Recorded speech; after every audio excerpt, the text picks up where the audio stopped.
से तो सांभળી लेजो कि रण में जो हार मान ले वो वीर नहीं है। रण में जो हार मान ले वो वीर नहीं है। जो प्यास ना बुझा सके वो नीर नहीं है।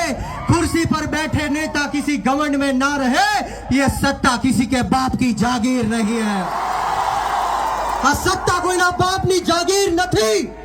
जो गुजरातनी सरकार અને પોલીસને એમ લાગતું હોય કે ચૈતર વસાવાને પૂરીને આદિવાસી સમાજનો અવાજ દબાવી દેશું, તો કામ સાંભળી લેજે હર્ષ સંઘવી, સાંભળી લેજે હર્ષ સંઘવી।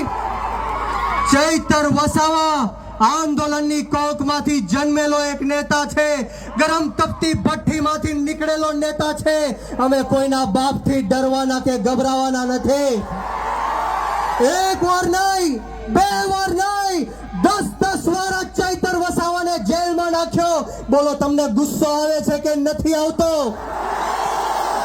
તો આજે હુંકાર અને આજે અવાજ એવો કાઢવાનો છે કે આ ગાંધીનગર નહીં પરંતુ દિલ્હીમાં